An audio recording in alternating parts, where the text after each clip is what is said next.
Le Grand Matin Sud Radio, 7h, 10h, Jean-Marie Bordry. Bienvenue à vous tous sur Sud Radio, il est 9h14, presque 9h15, ça y est, il est 9h15, 9h15, c'est bientôt la rentrée des classes et à partir d'aujourd'hui, les parents d'élèves concernés commencent à recevoir le montant sur leur compte de l'allocation de rentrée scolaire. On pose une question à ce sujet, ma chère Laura Pierre, sur le Twitter de Sud Radio. Les familles sont-elles assez aidées pour acheter des fournitures? Pour l'instant, vous votez oui à 81%. Dans les commentaires, il est écrit qu'elles seraient même trop aidées et qu'elles pourraient même être limitées, comme le dit Dominique. Voilà, c'est un débat que vous pourrez avoir dans quelques instants sur Sud Radio. Mais pourquoi pas justement, ma chère Laura Pierre. Merci beaucoup. Continuez à voter et à commenter. Les parents sont-ils trop aidés ou pas? L'assistanat, c'est un terme qui est revenu souvent. Ça revient tous les ans, on va pas se mentir. On en débat avec nos trois invités qu'on accueille avec plaisir sur Sud Radio. Abdelkrim Mesbahi, bonjour. Bonjour. Bienvenue sur Sud Radio, président de la FCPE, Fédération des conseils de parents d'élèves. C'est la première fédération de parents d'élèves du pays. On est également en duplex avec Julie Martin. Bonjour à vous. Bonjour. Chargée de mission coût de la scolarité à la CSF, c'est la Confédération syndicale des familles. Vous nous direz, tiens, combien ça coûte en tout un an de scolarité à l'école primaire, par exemple, quand on a un élève à l'école primaire. On est avec également Frédéric Meunier. Bonjour à vous. Bonjour. Vous êtes député Les Républicains de la 2e circonscription de la Corrèze, vice-présidente par ailleurs de la Commission aux affaires culturelles et éducation nationale à l'Assemblée nationale. Est-ce qu'on aide suffisamment les parents? C'est ce qu'on verra avec vous tous. Tiens, pendant que vous nous écoutez, vous êtes en vacances ou au travail, 0826 300 300, parents d'élèves de tout pays. Appelez-nous, donnez-nous votre sentiment. Est-ce que vous êtes suffisamment aidés ou pas? Qu'est-ce qu'il faut rembourser? Qu'est-ce qui devrait être gratuit? Qu'est-ce qui ne devrait pas l'être? Avant ça, un petit tour d'horizon avec vous, Julie Martin, je le rappelle, chargée de mission coût de la scolarité à la Confédération syndicale des familles. Vous êtes chargée de mission de ce domaine. Combien ça coûte la rentrée des classes quand j'ai un enfant, on va dire, à l'école primaire qui va faire sa rentrée dans pas longtemps? Alors, nous, on regarde vraiment les pratiques des familles, donc c'est ce que les familles nous déclarent acheter. Et donc, nous, sur la rentrée des classes, on est sur 236 € pour un élève en élémentaire et ça monte à 398 € pour le lycée, en passant par 324 pour des collégiens. D'accord, ça c'est le montant dépensé par les familles, c'est ce qu'elles vous répondent, c'est ça? Voilà, c'est ce qu'elles nous déclarent lors de nos enquêtes, par entretien, et puis on a des données aussi qualitatives, puisque nous, notre objectif, c'est vraiment de mettre en avant ce que dépensent vraiment les familles et non pas des listes types et des prix de fourniture. Voilà, donc qu'est-ce qu'elles dépensent? Qu'est-ce qu'elles achètent dans cette liste quand on est à un peu plus de 200 €? Alors, nous, ce qu'on a remarqué, c'est qu'il y a une part importante de l'équipement sportif qui...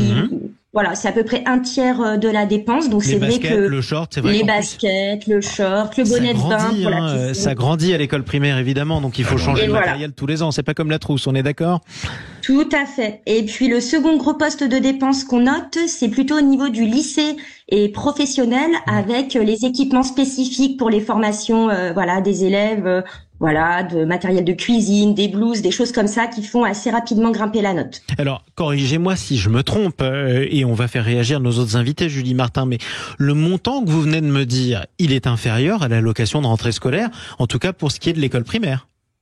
Alors, tout à fait, il est inférieur, mais c'est vrai que l'allocation de rentrée scolaire, en tout cas pour nous, la CSF, elle doit aussi permettre de couvrir les dépenses tout au long de l'année, puisqu'il n'y a pas que les rentrées, les courses de rentrée qui rentrent dans le budget de la scolarité. Il y a aussi la cantine, le transport, les activités périscolaires et extrascolaires, et c'est toutes ces dépenses qui s'accumulent tout au long de l'année qui, pour le coup, font plutôt monter la note à entre 1500 et 2000 € par an, selon le niveau de l'élève. Mais dans ce cas-là, il faudrait l'appeler allocation d'année scolaire et non allocation de rentrée scolaire, parce qu'on pense tous aux fournitures quand on entend ce terme. Alors justement, mais tout à fait. Abdelkrim Mesbahi, d'abord, est-ce que vous confirmez à peu près les chiffres que vient de nous donner notre invité de la Confédération syndicale des familles? Oui, bien sûr, parce que on vit pas hors sol, donc on est conscient. J'espère, oui. On est conscient de ce que ça coûte aux familles, effectivement, mais à cela, ce qu'il faut savoir, c'est que la rentrée scolaire correspond aussi à tout ce qui concerne les inscriptions périscolaires, les activités sportives. Donc, le judo, le ping-pong, très populaire à cette rentrée. Et tout ça, faut le sortir en septembre avec le tiers d'impôt pour ceux qui payent des impôts. Enfin, c'est vraiment une rentrée difficile pour les familles moyennes. Dont le coût augmente cette année ou pas? Alors, On nous dit dans les études que ça baisse un peu, mais il faut pas oublier que ça a augmenté entre 10 et 14% les 2 années précédentes. Ça c'est vrai, comme pour tout, mais c'est important de le dire quand ça va bien aussi, parce qu'après tout on donne, on donne que des mauvaises nouvelles. Je le dis, il y a eu une baisse effectivement de l'ordre de 2 à 3%, mais effectivement ça reste encore quelque chose de assez lourd à porter pour les familles. Et alors avant de donner la parole à Frédéric Meunier qui est avec nous, qui est député Les Républicains, je le rappelle, est-ce que c'est le rôle des pouvoirs publics que d'aider les familles à inscrire leurs enfants sur des activités périscolaires, par exemple du sport, du judo ou autre? Pour nous, oui. Toute la politique éducative du gouvernement, tout ce qu'on a entendu depuis des années, c'est d'inciter les enfants à faire du sport, des activités sportives. Ça, on l'entend à chaque fois, mais il faut s'en donner les moyens. Et donc, effectivement... Et pour l'instant, ils ne sont pas là, c'est ce que vous dites. Ils ne sont pas au niveau qu'il faudrait. Alors justement, Frédéric Meunier, député Les Républicains de la Corrèze, est-ce que vous confirmez que les aides, pour vous aussi, sont pas suffisantes? Alors, tout dépend des aides que l'on cible. Je vous rappelle que l'allocation de rentrée scolaire est prévue par le Code de la sécurité sociale. Donc, il y a bien une base et elle prend en charge une partie du coût des dépenses liées à la rentrée. Voilà le propre de cette allocation. L'allocation aujourd'hui, je suis tout à fait d'accord sur les chiffres, elle est en moyenne, moi je dirais autour de 223 €, donc vous voyez, par enfant. Et c'est vrai que l'aide est entre 416 et 454 € aujourd'hui donnée à chaque enfant. Alors, tout dépend de ce que vous voulez faire rentrer dans cette allocation, mais si on s'en tient au code de la sécurité sociale, l'aide ne doit cibler que les dépenses liées à la rentrée. C'est-à-dire les dépenses, à savoir les achats de fournitures, les achats concernant un certain matériel, ce genre, c'est très à un club ciblé. de sport ? Non. Pour moi, ça fait pas partie des dépenses liées à la rentrée, parce que le sport, vous en faites à l'école. C'est vrai, on en fait à l'école après tout. Bien sûr. Il y a un paradoxe dans tout ça, si vous le permettez, Frédéric Meunier, c'est que ce serait rentable pour la sécurité sociale que de subventionner l'inscription d'enfants dans des clubs de sport, dans la mesure où le sport est bon pour la santé, et que plus on prévient les problèmes de santé, moins on coûte cher après à la Sécu. Tout à fait, mais je vous rappelle qu'il y a des aides actuellement, par exemple, pour les licences. Quand vous voulez faire, mais bien sûr. Donc les aides, elles existent déjà. On peut pas tout mélanger. Donc, pour vous, la rentrée, ça doit s'imiter au basket, aux shorts, aux trousses et à tout le reste. Ah voilà, à tous les dépenses liées directement à une rentrée scolaire. Et en dehors de tout cela, ce serait un abus en quelque sorte pour vous. Prenez pas ce genre de mots. On va pas partir dans des mots qui sont comme ça. Non, c'est pas un abus. Mais je pense que n'oublions pas que c'est quand même des moyens publics, que c'est de la ressource publique. Ça fait partie de nos impôts. Donc c'est pas non plus un gros mot de dire que ces dépenses doivent être liées à spécifiquement la rentrée scolaire. Et alors, est-ce qu'il faudrait surveiller davantage ou du moins encadrer la manière dont ces dépenses sont allouées ? Tout à fait. Moi, je pense qu'il faudrait encadrer. Pourquoi ne pas réfléchir sur des sommes qui seraient versées, ciblées, à travers des bons d'achat, à travers des associations, parce que vous avez au niveau des écoles, des associations qui font des groupements d'achat sur du matériel, sur les cahiers, les crayons, tout ce que les cartables, tout ce que vous voulez. Et pourquoi ne pas, à ce moment-là, cibler en disant il faut qu'il y ait un justificatif lié à l'achat spécifique de la... un chèque rentrée qui serait applicable sur certains produits et pas d'autres, quoi. Exactement. Exactement. C'est de l'argent public. On va en parler avec vous, Frédéric Meunier, mais avec nos autres invités qui sont toujours avec nous. C'est un vieux débat. Est-ce qu'il faut davantage encadrer l'allocation de rentrée scolaire, ou est-ce que, après tout, les parents sont mieux placés que les autres pour savoir où est-ce qu'ils doivent la dépenser? Vous aussi, vous êtes parent d'élèves, 0826 300 300. Prenez la parole. Vous êtes peut-être même lycéen. Vous avez l'âge de prendre la parole sur Sud Radio. Venez nous dire si ça suffit ou pas et si c'est bien utilisé. À tout de suite. Le Grand Matin Sud Radio, 7h, 10h, Jean-Marie Bordry. Il est 9h26 sur Sud Radio. On va continuer à parler de l'allocation de rentrée scolaire que les Français commencent à toucher. Mais avant ça, cette actualité qui nous parvient à l'instant. On en parlait il y a une heure, la guerre au Proche-Orient. À l'instant, l'armée israélienne annonce avoir récupéré le corps de 6 otages malheureusement décédés. 9h27, la rentrée des classes. Désolé, sans transition, mais c'était important aussi de faire le point sur cette actualité. Est-ce qu'il y a suffisamment d'aide pour les familles de parents d'élèves? Est-ce qu'il faut davantage encadrer l'allocation l'allocation de rentrée scolaire. On en parle avec nos 3 invités, Abdelkrim Mesbahi, président de la FCPE, Julie Martin, chargée de mission au coût de la scolarité à la Confédération syndicale des familles, et Frédéric Meunier, qui est député de Les Républicains de la Corrèze. Avant de vous redonner la parole, chers amis, 0826 300 300, direction Nogaro. On donne la parole à Sabrina. Bonjour ma chère Sabrina. Et bienvenue sur Sud Radio. On a perdu Sabrina? Est-ce que vous m'entendez? Je crois qu'on a perdu Sabrina, mais on va la retrouver à Nogaro dans quelques instants au 0826 300 300. C'est un faux départ, ça arrive. Revenons maintenant sur le débat qui nous animait, Abdelkrim Mesbahi.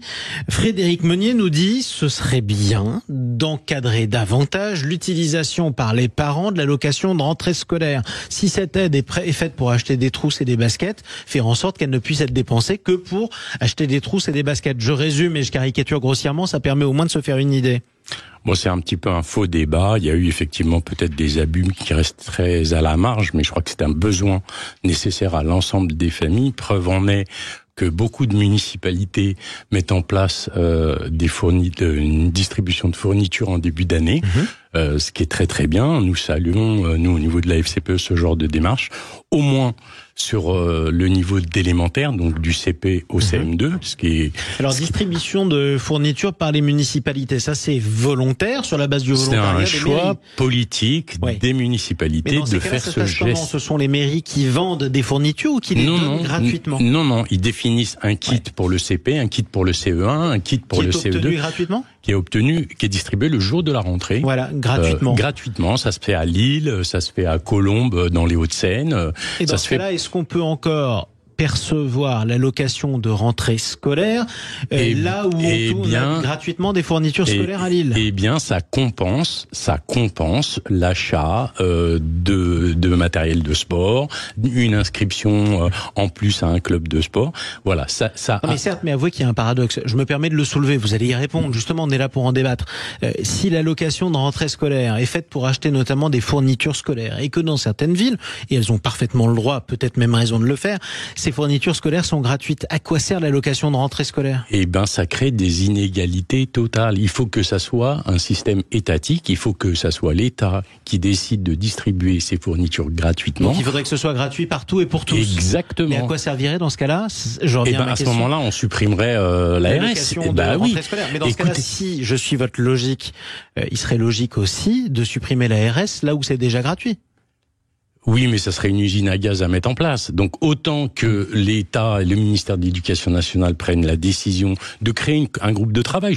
On le veut pas forcément pour demain, mais ça fait 15 ans, 20 ans qu'on demande à ce que l'école soit complètement gratuite. On l'a toujours défendu à la FCPE. C'est un vieux combat. Et aujourd'hui, on n'est même pas associé au groupe de travail qui réfléchissent justement à... Cela dit, vous savez même pas encore si vous aurez un ministre de l'Éducation nationale dans 2 ou 3 semaines. Exactement. Il y a aussi d'autres priorités. Absolument. D'ailleurs, un maître devant chaque classe à la rentrée, ça serait le top du top. Évidemment. Julie Martin, est-ce que vous aussi, à la Confédération syndicale des familles, vous demandez à ce qu'il y ait un kit de fournitures scolaires qui soit distribué partout et qui soit gratuit? Écoutez, nous, à la Confédération syndicale des familles, ce qu'on constate surtout, et c'est là que je trouve que, pour le coup, nous, on n'est pas du tout sur la même ligne énoncée par notre député de la Corrèze.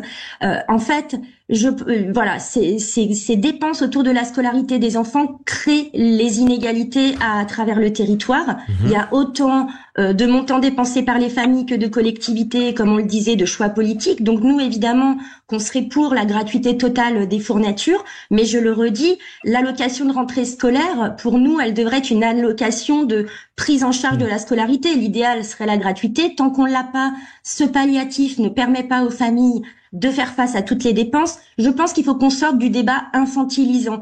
Les familles, elles n'ont pas besoin qu'on leur explique ce qu'elles ont besoin d'acheter pour leurs enfants. Nous, ce qu'on constate dans nos enquêtes tout au long de l'année, c'est que les familles, elles font des sacrifices, qu'elles font des choix, qu'elles vont renoncer à des loisirs ou prendre une activité extrascolaire différente parce qu'elle est plus ou moins chère et qui pourront pas se la payer. Donc voilà, moi je pense que les familles aujourd'hui, elles ont envie que leurs enfants y réussissent, et c'est un mauvais calcul de regarder la dépense, parce que des enfants qui réussissent à l'école, c'est une société qui s'épanouit. Donc voilà, ce qui est important, c'est qu'aujourd'hui tous les enfants aient les mêmes conditions d'accès à la scolarité et que quel que soit l'endroit où on habite, on puisse s'épanouir à l'école, y compris avec des activités périscolaires, du sport, de la culture. Tout ça, ça participe à la réussite scolaire des enfants. Et voilà, nous, ce qu'on défend, je le redis, le chiffre, c'est entre 1 500 et 2 000 euros par an, toutes dépenses confondues. Donc on voit bien que l'allocation rentrée scolaire, quand bien même les communes fournissent des kits, elle permet pas de couvrir toutes les dépenses. On a retrouvé Sabrina au 0826 300 300 depuis Nogaro. Sabrina, vous êtes parent d'élève, bonjour.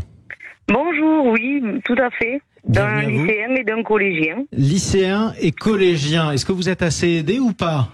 Alors voilà, moi je suis déjà à 700 € et j'ai acheté que les fournitures du lycéen et encore même pas, il m'en manque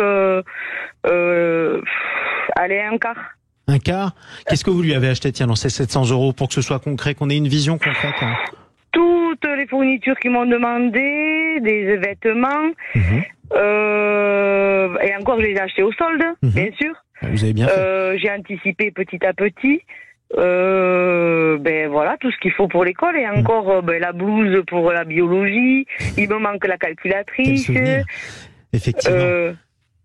Voilà. Donc il y a ça plein fait beaucoup de de dépenses. choses. Et pour vous, il n'y a pas assez d'aide, en gros, si j'ai compris. Ouais. Voilà. Écoutez, et c'est merci. surtout que c'est inégal. Je trouve que les petits qui rentrent en CP, qui ont tout sur place, il faut des feutres, il faut pas non plus grand chose. Et plus voilà, ils grandissent, plus ils coûtent cher. Effectivement, et c'est ce que vous bien nous sûr, dites. C'est bien sûr. logique, c'est pour ça. C'est Bien la période sûr. la plus compliquée pour vous, un collégien, lycéen, effectivement. Vous arrivez au moment où ça commence à coûter cher. On vous embrasse, Sabrina, bon courage. Mais j'ai pas compté ce qui était dit, le sport et tout ça. Hein. Oui. Ça, c'est même pas prévu, et ni le truc des impôts. Hein. Raison les pour laquelle vous êtes plutôt d'accord avec nos deux invités de la FCPE et de la Confédération syndicale des familles.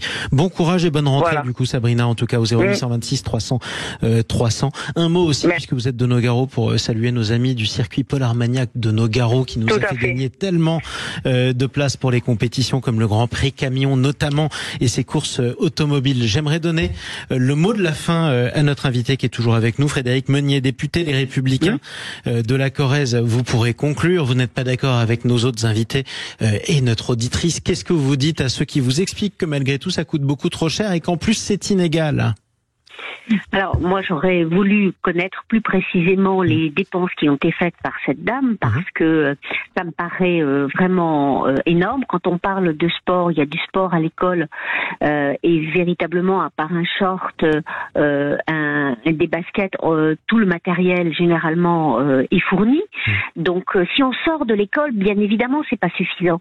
Je rappelle que quand même, le coût de la rentrée scolaire a un coût de 2 milliards d'euros par an. Donc 2 milliards d'euros par an, c'est de l'argent public. Je crois qu'à un moment donné, il faut aussi que les utilisateurs soient redevables et responsables de l'utilisation qu'ils font de ces sommes. Cette dame nous dit ça coûte moins cher au CP. Voilà, Sabrina nous dit ça coûte moins cher au CP, mais ça coûte plus cher au collège ou au lycée. Oui, peut-être, mais à ce moment-là, est-ce que il n'y aurait pas aussi un regard différent à avoir entre le coût au CP, le coût au collège, même si on sait que ça s'étale entre 416 et 454 euros. Vous voyez, je crois qu'à un moment donné, il faut aussi se responsabiliser et ne pas se dire, eh bien, c'est de l'argent qu'on reçoit de l'État. Rien n'est jamais gratuit. Bon, je vous aurais bien fait débattre, en tout cas, avec Sabrina. Malheureusement, on était pris par le temps. Vous n'êtes pas d'accord, je l'ai bien compris, Abdelkrim Mesbahi. Un mot. C'est des choix politiques. On a bien distribué une pièce de 2 € à l'ensemble des élèves de France. Pour les JO. Pour les JO, 16 millions d'euros. Bon. Donc l'argent, il y en a. Bon, 16 millions, ça finit par, quand même, quand on le divise par le nombre d'élèves, ça finit par pas faire énormément, malgré tout. Mais vous avez raison de le souligner. Merci à vous. Merci. Abdelkrim Mesbahi, président de la FCPE, première fédération de parents d'élèves. Merci à Julie Martin pour la Confédération syndicale des familles et à Frédéric Meunier, député Les Républicains de la Corrèze. Merci à Sabrina, qu'on embrasse et à qui on souhaite, malgré tout, une bonne rentrée au 0826 300 300. À suivre, changement d'ambiance. Avant la rentrée, les grandes histoires criminelles françaises, c'est avec Julie Rigoulet du Nouveau Détective.